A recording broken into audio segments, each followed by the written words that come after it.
Welcome my students and friends. Medical council কমিটির তরফ থেকে প্রভিশনাল রাউন্ড 1 রেজাল্ট বেরিয়ে গেছিল। রাউন্ড 1 এর যে রেজাল্ট বেরিয়েছিল, প্রভিশনাল লিস্ট বেরিয়েছিল, কিন্তু এখন ফাইনাল রেজাল্টও বেরিয়ে গেছে। সেই সঙ্গে NRI list of eligible candidates তাদের লিস্টও বেরিয়ে গেছে। সেই দুটো লিস্ট দেখে নাও পরপর। এই দেখো, এটা হচ্ছে ফাইনাল লিস্ট। এখানে তোমাদের প্রভিশনাল লিস্টের পর যেটুকু কারেকশন করার বা যা অবজেকশন ছিল সেগুলো সব কারেকশন হওয়ার পর একেবারে ফাইনাল লিস্ট পাবলিশড হয়ে গেল। তারপরে NRI list of eligible candidates তার লিস্টটাও প্রকাশিত হয়ে গেছে, এটাও তোমরা দেখে নাও। আর এই দুটো লিস্টই তোমরা মেডিকেল কাউন্সিল কমিটির যে প্রথম ফার্স্ট পেজটি রয়েছে, সেই ফার্স্ট পেজের দেখো ডান দিকে, এখানে একটু খেয়াল করলেই দেখতে পাবে final result of round 1 NEET UG 2024 আর এনআই লিস্ট। তারপরেও দেখো final seat matrix for deemed round 1, final seat matrix for JIPMER MBBS round 1 UG 2024, এগুলো সব রয়েছে পরপর রয়েছে। আর সমস্ত নোটিফিকেশনগুলো দেখার জন্য ভিউ মোর দিলে এখানে পরপর একেবারে সমস্ত সিট ম্যাট্রিক্সগুলো পরপর রয়েছে, দেখে না। রাউন্ড 1 এর রেজাল্ট আউটের পর কি করবে তোমরা? কলেজে অ্যাডমিশন নেবে না স্টেট কাউন্সিলের জন্য অপেক্ষা করবে? যদি করো তাহলে কতক্ষণ পর্যন্ত করবে? আর যারা পেলে না তারা কি করবে? এরপরে কি ধরনের সিদ্ধান্ত নেবে সেই নিয়েই আমার এই ছোট্ট ভিডিও। দেখে নাও চটপট। আর এখনো আমাদের চ্যানেলটিকে যারা সাবস্ক্রাইব করোনি, চটপট সাবস্ক্রাইব করে নাও, পাশে থাকা বেল আইকনে ক্লিক করে নাও আর অল নোটিফিকেশন অন করে নাও। ফার্স্ট রাউন্ডের যে প্রসেস বা ফার্স্ট রাউন্ডে তোমার সিট অ্যালটমেন্টের পর তোমার যা করণীয়, এরপর যে কাজটি তোমাকে করতে হবে সেটা নিয়ে মূলত আমরা আলোচনা করব। রাউন্ড 1 এ হয় তোমরা সিট পেয়েছো, দেখানো হচ্ছে দেখো seat allotted, otherwise seat not allotted. এই দুটো ঘটনা ঘটতে পারে। যদি সিটটা তোমার না অ্যালটেড হয়ে থাকে তোমার র্যাঙ্কের এগেনস্টে, তাহলে তুমি রাউন্ড 2 তে সরাসরি চলে যাচ্ছ, সেখানে তোমার আর কিছু করার নেই এই মুহূর্তে। আদারওয়াইজ তুমি স্টেট কাউন্সিলে অপেক্ষা করো, সেখানে কোনো ভালো কলেজের প্রত্যাশায় তুমি থাকতেই পারো। রাউন্ড 1 এ যারা বা যাদের নামের এগেনস্টে সিট অ্যালটেড হয়ে গেছে তাদের 3টি কাজ করতে হবে। এক, হয় অ্যাডমিশন নিয়ে সমস্ত প্রক্রিয়াটাকে এখানেই শেষ করে দিতে হবে, আদারওয়াইজ তুমি আপগ্রেডেশনের জন্য যেতে পারো। আর 3 নম্বর হচ্ছে তুমি সেখান থেকে প্রি এক্সিট করতে পারো। রাউন্ড 1 এ যারা অ্যাডমিশন নেবে তাদের জন্য কলেজে গিয়ে, যে কলেজ তোমার নামের এগেনস্টে অ্যালটেড হয়েছে সেখানে তোমাদের যেতে হবে, সেখানে রিপোর্টিং করতে হবে।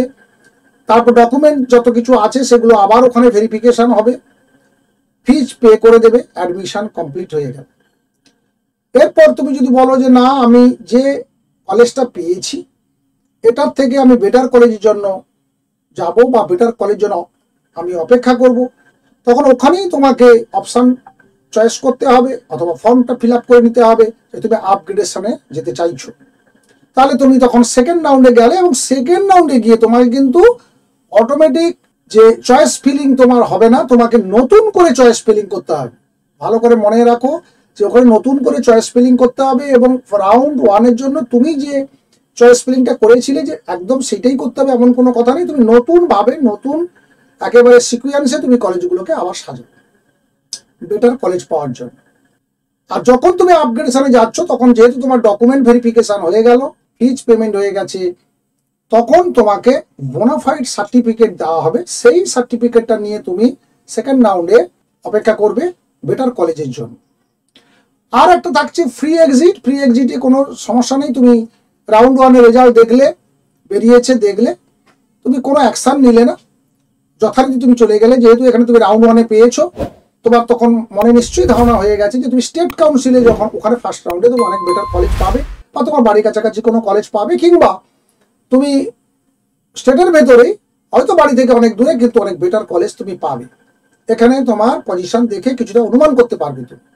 সেক্ষেত্রে তোমার এখানে কিচ্ছু করা দরকার নেই, তুমি অপেক্ষা করো স্টেট কাউন্সিলে, সেখানে গিয়ে তোমার নামে বা তোমার র্যাঙ্কের এগেনস্টে যে কলেজটা অ্যালোকেট হবে তুমি সেখানে ভর্তি হওয়ার জন্য চিন্তা ভাবনা শুরু করে।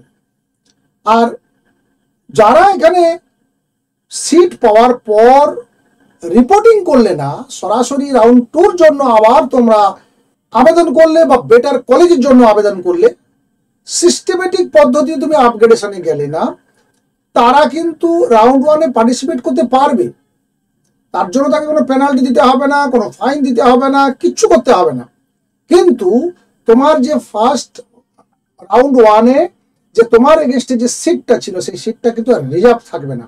অর্থাৎ তুমি যদি রাউন্ড 2-তে কোনো কারণে সিট না পাও, তুমি যদি বলো যে না আমি রাউন্ড 1-এ যে কলেজটা পেয়েছিলাম আমি সেখানেই ভর্তি হতে চাইছি, তখন কিন্তু তুমি আর পারবে না। কিন্তু যে রিপোর্টিং করার পর ডকুমেন্ট ভেরিফিকেশন হয়েছে, ফিসটা পে করে এসছে যে অ্যাডমিশনের জন্য, তারপরে যে আপগ্রেডেশনের জন্য এসে যে কলেজ পেলো, সে কিন্তু কলেজ পাবে। অথবা কলেজ যদি সে না পায় রাউন্ড 2-তে, সে চাইলে রাউন্ড 1-এর কলেজটাকে কিন্তু পেতে পারবে।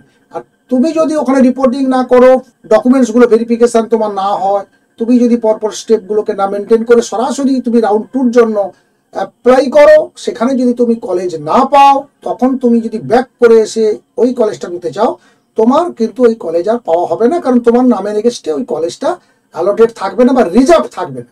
আর একটা গুরুত্বপূর্ণ কথা, যে যারা এখানে দেখে নেওয়ার পর স্টেট কাউন্সিলে যাচ্ছ, এখানে রিপোর্টিংও করলে না, ডকুমেন্ট সাবমিটও তোমার হলো না, তুমি পেজ ফিজও করলে না, তুমি অপেক্ষা করলে, যেহেতু ওখানে তখন রাউন্ড 1 চলছে, স্টেট কাউন্সিলে শুরু হয়ে গেছে, এখানে তুমি অপেক্ষা করছো, লাস্ট ডেট পর্যন্ত তুমি অপেক্ষাটা করো।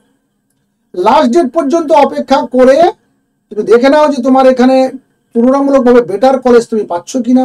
যদি দেখো যে না, এটার থেকে যেটা এই মুহূর্তে পেয়েছো অল ইন্ডিয়া কাউন্সিলে বা কোটাতে, সেটা তোমার ক্ষেত্রে অনেক বেটার, তাহলে তুমি সেখানে যাবে। কিন্তু লাস্ট ডেট পর্যন্ত অপেক্ষা করো। তবে হ্যাঁ, এখানে একটা পরামর্শ রয়েছে, অপেক্ষাটা তুমি বাড়িতে করবে না, তোমার স্টেটে করবে না। যে কলেজটা তুমি পেয়েছো সে কলেজে যদি তোমাকে যাওয়ার মতো ইচ্ছা থাকে, এখানে না ভালো পেলে যদি ওখানে যাবেই বলে ধরে রাখো, তাহলে ওই কলেজটা যেখানে অবস্থিত, তার লোকেশনটা যেখানে, সেটা যদি উড়িষ্যাতে হয়, সেটা যদি বিহারে হয়, তাহলে সেখানে চলে যাও। সেখানে গিয়ে ডকুমেন্ট অন্যান্য সমস্ত কিছু নিয়ে সেখানেই অপেক্ষাটা করো। কারণ লাস্ট ডেট পর্যন্ত অপেক্ষা করার পর যখন তুমি ওখানে গিয়ে ভর্তি হতে যাবে, তখন দেখবে তোমার হাতে আর সময় নেই, সেখানে গিয়ে আরো সমস্যায় পড়তে পারো। সেই জন্য তুমি সেখানে গিয়ে অবস্থান করো, সেখানে অপেক্ষা করো এবং লক্ষ্য রাখো স্টেট কাউন্সিলের গতি প্রকৃতির উপরে বা পরপর যে নোটিফিকেশনগুলো বেরোচ্ছে তার। যেদিন বেরিয়ে যাবে সেদিনই তুমি ডিসিশনটা নিয়ে নাও, নিয়ে ওখানে গিয়ে ভর্তি হয়ে যাও। তো এই ছিল আজকের এই ছোট্ট আপডেটটির মুখ্য বিষয়। আশা করি ছোট্ট করে হলেও এই ভিডিওটি তোমাদের কাছে হেল্পফুল হবে। তাই বন্ধুদেরকে অবশ্যই শেয়ার করতে ভুলবে না। সেই সঙ্গে জানিয়ে রাখি, যারা আমাদের চ্যানেলটি প্রথম দেখছো তারা অবশ্যই চ্যানেলটিকে সাবস্ক্রাইব করবে এবং পাশে থাকা বেল আইকন ক্লিক করে নেবে। দেখা হচ্ছে নেক্সট ভিডিওতে নতুন কোনো ইনফরমেশন নিয়ে। ভালো থাকবে, সুস্থ থাকবে, শুভেচ্ছা শুভকামনা থাকলো। Thank you.